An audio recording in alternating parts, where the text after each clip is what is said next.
It's good to see all the new faces, the familiar faces, all the friends from Kilgore, TJC, and all over.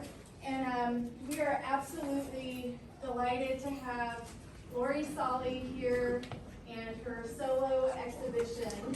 And so I am going to go ahead and hand the floor over to you.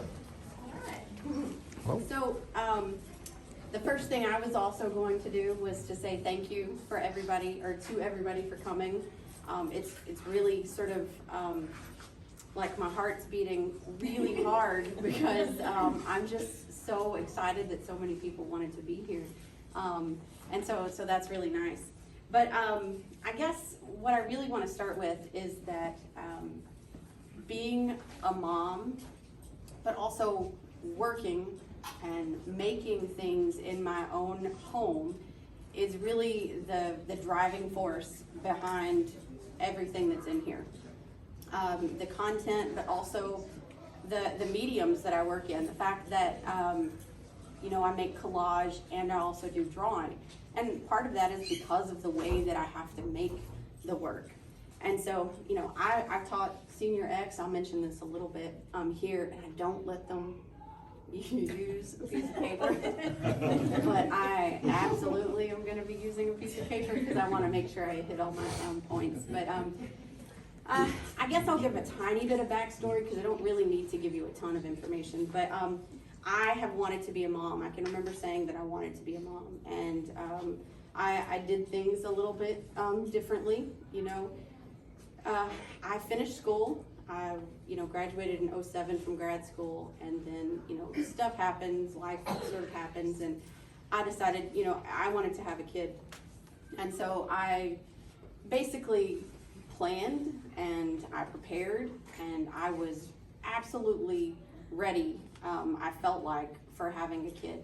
And so, I read all these books and I looked at all of these things online, and we all know that just, it helps a little bit, but it does not really prepare you for having children at all. But I was very fortunate that Jason, my husband, had a job where I could be a stay-at-home mom, and that is something that I was very fortunate to be able to do, and I chose to do that. So for 5 years, I stayed at home with my son, and I didn't really make a lot of stuff during that time. I wanted to be the mom, right? I wanted to be the best mom, the mom who makes everything, the mom who does things right. I wanted to be perfect at it. And nobody told me to be perfect at it. Nobody, put pressure on me to be really good at it. That was the expectation that I had, is that I wanted to be really, really good at this. And so I did a lot of that. I stayed home with him. We baked cookies. We did crafts. I took him to the park. I did all these things with him. We stayed busy. He's not in here. He clearly, that didn't, didn't do anything. Didn't change things, right? So, that was a really big part of 5 years of my life, was being able to be home with him.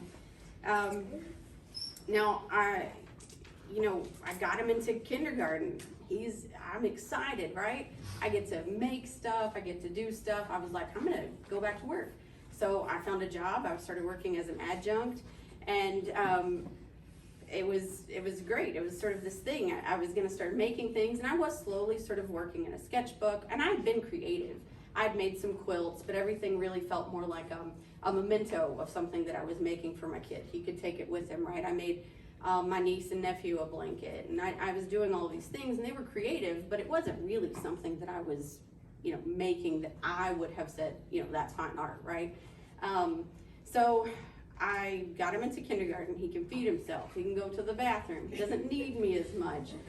But surprise, here comes Cora. And so now I have a second kid. So I've got one who can, fend for himself, and then I've got another one, and I'm starting all over again.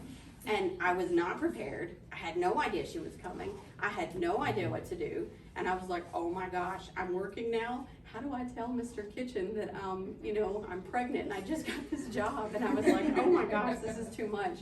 And so that was this sort of catalyst, I think, that really helped me start making different decisions. So there was this thing that sort of happened for me, like, because I'm so busy, because I'm, you know, I've got kindergarten right now, so I've got a kid and I've got a brand new baby, but I've also got baseball and I've got karate and I've got this and that and I've got all these things I'm trying to get these kids to and do all these things. And my mom watched my daughter for me when I would go in adjunct, so I'd have to make sure her schedule was good for my schedule, and all these things are going on, and I'm a cook and I'm a chauffeur. And so I was just really starting to get incredibly frustrated, and I couldn't find time for, excuse me, I'm getting dry mouth. I started to get really frustrated, and I couldn't figure out why exactly. And it's, you know, because I just didn't have time for me. It's what it felt like. I mean, yeah, I get out of the house, I'm gonna go get some groceries, right? But that's not time for me. That's another chore, another thing that I have to go and do. And so I was getting really, really frustrated, and I felt isolated, and I sort of felt invisible. And it's a weird thing to think, being invisible and isolated, and I'm in this big group of people, I'm always doing something, right? But there was this weird feeling about doing all these things, but wearing all these hats, but just not feeling like I was doing what I was supposed to be doing, which was to be making something. And so I live in my grandmother's home, and so there is a garage that was converted into a room. So I do work inside my own home, an interior space, right? So I have half studio, half junk. I share it with the cats, and so it's a little bit of a mess, but I do have that space to work in. But it's in my house, right? They can find me. They always find me. And so that is a big part of how I started making stuff. I started with the collages, and I would have what I call raw materials, painted paper, the wallpaper, images of my family. And these are images, and I didn't say this a minute ago, and I don't think it necessarily is something that you absolutely have to know in order to understand it, but they are images of my family. All of the collages, grandmothers, great aunts, all of that sort of stuff, right? And so these were things that, you know, people I was either directly knew, right? My grandmother's in several of these, people I didn't actually know, but I saw pictures of them and I recognized them. And this was this ideal, right? Of, you know, that was what I thought being a mom was. And I'm gonna add it now, fancy, happy, smiling ladies, right? So that was something that I thought, that's what being a mom is, right? Fancy, happy, smiling ladies. And I have absolutely discovered that that is not what being a mom is at all. It is chaos all the time. Now, I'm not saying that I don't 100% love them, because I do. You know, they do great things, and I'll look at it and I'll say, oh my God, that was so awesome. Cora, she does crazy stuff, like scrolling on a fake phone, and I said, is this Instagram? And she says, no, it's TikTok. She's 5. We don't even have TikTok. So I don't know where she's learning all this stuff, but I mean, I love my kids, but I also need to make space and make time for myself so that I am not this, you know, isolated sort of figure in the house. That's, let's see, I've got, plus, as part of my process, all of the embroidery that I'm doing it in the kitchen table. So I'm in the space. I'm no longer like in this separate studio space. I'm in the kitchen. So if they need me, I stop what I'm doing. I put it down and I get whatever it is. And I know that, like, most of the time they can't see anything around them, but the moment they see me sit down in a chair, Mama, can I have this? Can I have that? And they absolutely come and find me. And so I had to find a way, how can I work, you know, and also be a mom? And that was a really big part of the process, making the things that I'm making. I realized that it's a balancing act, that, you know, I don't have to be doing, you know, one thing and stop in this other thing, that there has to be some overlap. I've got to be able to get some of this stuff done all at one time. And so that's a big part of it too. I had to learn time management. And that meant when I go into that studio, right, the studio space, I say, hey, I need an hour, give me an hour. And they can usually give me close to an hour, right? And so I get as much done. So it makes that time that I'm there that much more precious. I know exactly what I'm doing. I don't piddle around like deciding like 30 minutes figuring out a song. I go in there and I don't do songs. I put episodes of The Office on, and that's just playing in the background. So that is a constant, and that's how I make stuff. But I mean, being in my house with my family is just a huge part of how I've made these things. And what else? I think I covered most of it. The last thing I wanted to say is that this isn't a judgment call at all from me. I'm not saying this is how you have to be a mom, and if you don't do it this way, then you've failed, right? I think that Facebook and social media is already really good at that, making us feel bad because our candy canes don't look exactly like a reindeer, right?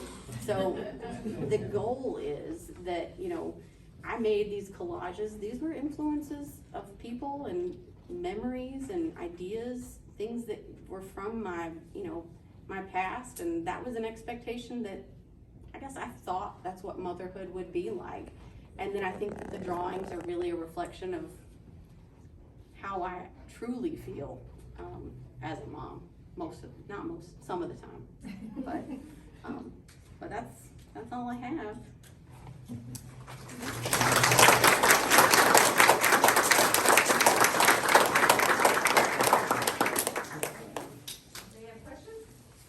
Yes. I have a question. I'm interested in your process in terms of like from component to component. So you've got the mix of drawing and some embroidery.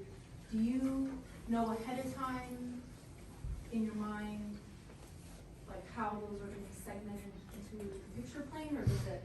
Like, how Yes, spontaneous? sort of. The embroidery is very, very last. It's the last thing I do, and so I don't necessarily always know exactly what I'm going to do with the embroidery. But the drawing, I make it ahead of time in Photoshop, and so like I'll find an image from somewhere online, and I'll cut out the parts I know I don't want to draw or can't draw. It's just too complicated, and I don't want to mess with it. So I'll cut all that out, and then I insert images that I take of my own hands. Because I'm familiar with them, and so I do a lot of that. So there's a lot of like posing. James, come take a picture of my hand like this, and so he does help. He's sort of a sounding board for me too a little bit. But yeah, so I typically know I buy all the wallpaper ahead of time, and I know that if it's not a cheat. I think sometimes use the wallpaper because something was maybe I felt like it was going to be more difficult for me to draw, or but there's that sense of nostalgia too that sort of brings that memory or that sort of influence from my family, and so I'll incorporate that. But yeah, I do plan most of it out in advance. The embroidery is sort of last minute, but yeah. Did that answer that? Hopefully.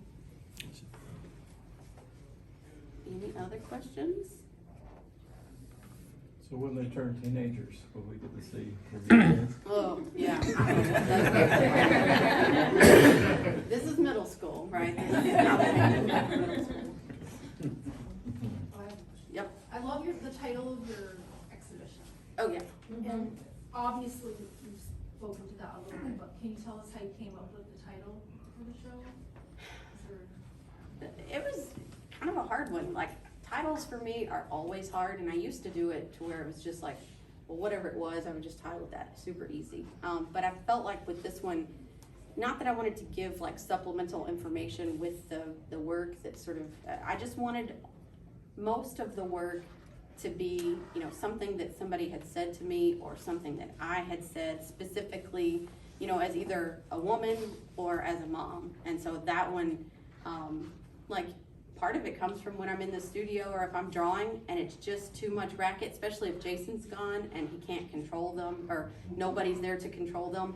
I can get into that moment where I am trying to have that little bit of me time, and that's something that I will say, not one more word. And so that's a huge part of where the title came from. It's like the gritted teeth and the I'm so close. Yeah. So, I kind of know I see your studio space working, but like, you showed me like some of the photo albums and stuff. Does, like, when you're looking at all that information, does that help you kind of create the collage ideas? Like, I think so.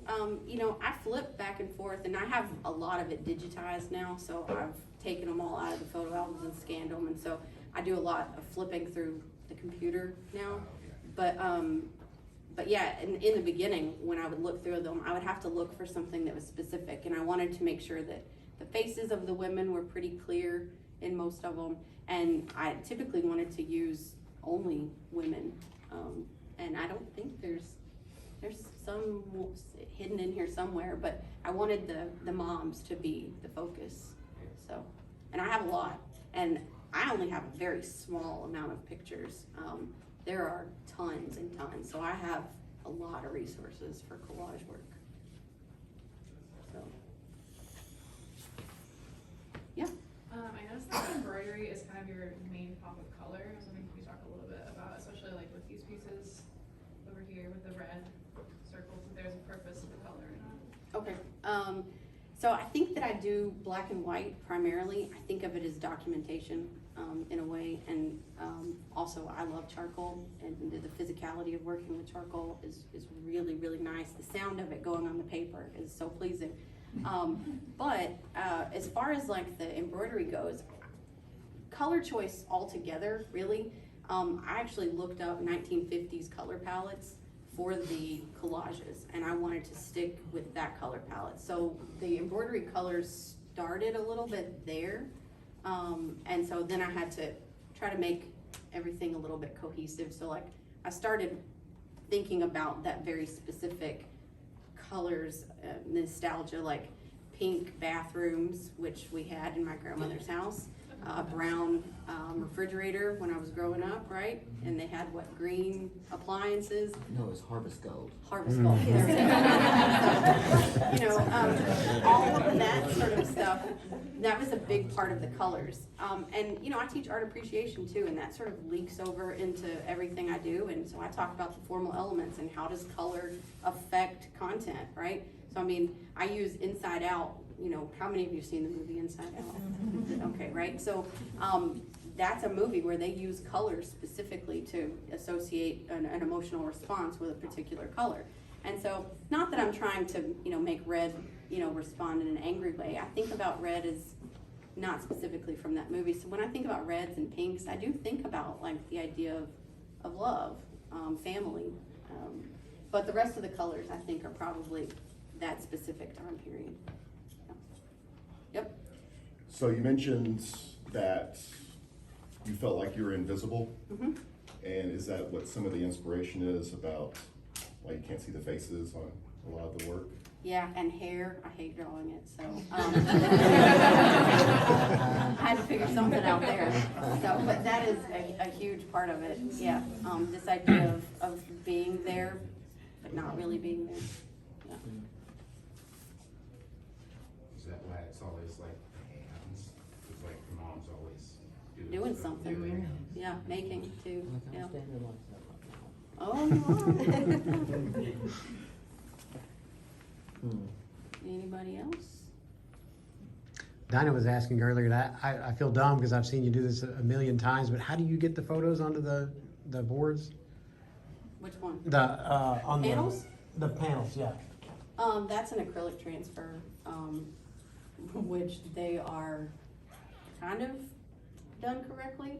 I skipped a step on these, and Wayne doesn't actually know this, but I did go over to, I worked for the granite shop before I just recently took this this position at Kilgore College, and so they have a pressure washer over there. So you lay down acrylic medium, so it's like a gel medium. You put it down on your panel.